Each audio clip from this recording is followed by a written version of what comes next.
Aishwarya, sorry. நீ அப்போவே சொன்ன இது கன்சீவான விஷயமா இருக்காதுன்னு. நான் தான் கொஞ்சம் டென்ஷன் ஆகிட்டேன். ஐஷு, இந்த மாதிரி ஒரு எக்ஸ்பீரியன்ஸ் இதுக்கு முன்னாடி எனக்கு நடந்ததில்லை. அதான் இப்படி நம்ம 2 பேருக்கும் கல்யாணம் ஆகி வீட்டில் இருந்தோம்.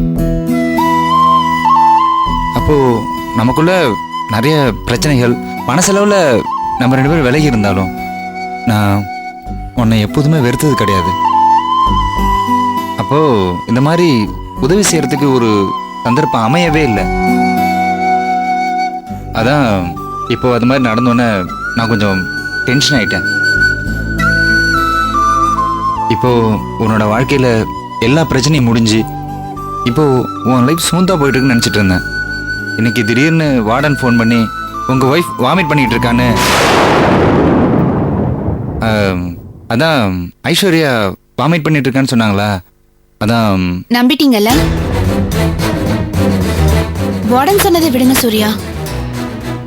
உங்களுக்கு என்ன பத்தி நல்லா தெரியும்னு நினைச்சேன். யாரு என்ன சொன்னாலும் இப்படி ஒரு தப்ப நான் செய்ய மாட்டேன்னு உங்களுக்கு கூட தோணல?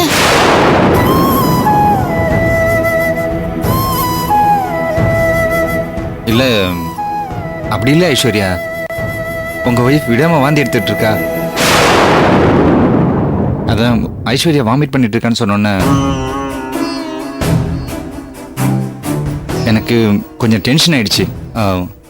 சாரி, தப்பு தான். அப்போ எனக்கு தோணலை. என்னதான் இருந்தாலும் நானும் சராசரி மனுஷன் தானே. ஆனா இந்த விஷயத்துல நான் சராசரி இல்ல சூர்யா. நான் பெருமைப்பட்டுக்கிறதுக்கு எனக்கு இருக்கிற ஒரே ஒரு விஷயம் இதுதான். நான் நெருப்பு. என் அனுமதி இல்லாம யாருமே என்ன நெருங்க முடியாது. அவ்வளோ ஏன், ஊரறிய என் கழுத்துல தாலி கட்டி பொண்டாட்டியா ஏத்துக்கிட்டவரு நீங்க. நீங்க நினைச்சா என்ன வேணா பண்ணியிருந்திருக்கலாமே. முடிஞ்சுதா? நெருங்க விட்டனா உங்கள? அந்த பிரதாப் ஆசைப்பட்டான். எப்போ அவன் என் உடம்பதான் விரும்புறான்னு தெரிஞ்சதோ அப்பவே நான் அவனை வெட்டி விட்டுட்டேன். நெருங்க முடியலையே. மனசார நான் முழுசா யார நம்புறனோ அவன்கிட்ட என்ன முழுசா ஒப்படைக்கணும்னு ஆசைப்பட்டேன். நான் நம்பினவன் எனக்கு துரோகம் பண்ணான். என்ன நம்பின உங்களுக்கு நான் துரோகம் பண்ண. எனக்கு வேற என்ன தண்டனை கொடுத்துக்க முடியும் சூர்யா? இந்த நிமிஷம் வரைக்கும் நான் சுத்தமா தான் இருக்கேன். கன்னியா தான் இருக்கேன். அப்படிதான் இருக்கவும் செய்வேன். என் அனுமதி இல்லாம காத்து கூட என் மேல பட முடியாது.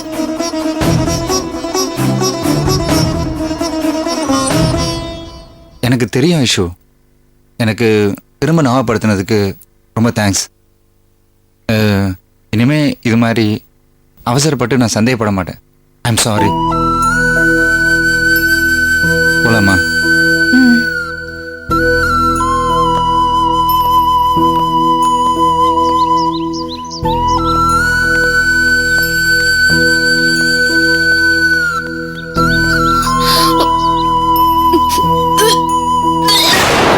ஏய், என்ன ஆச்சு?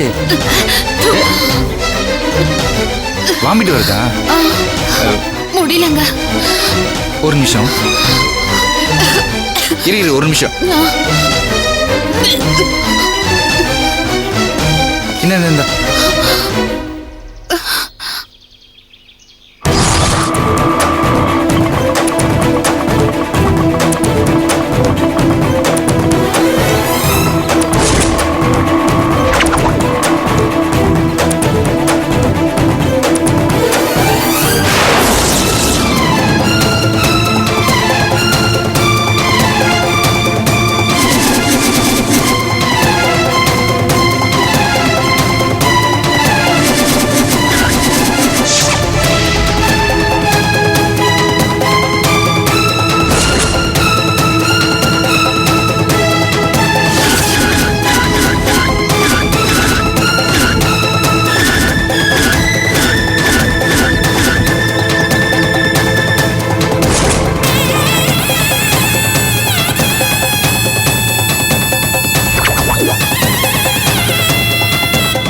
டிவியில் இருங்க காயத்ரி, நான் சொல்றேன். இந்த வாரம்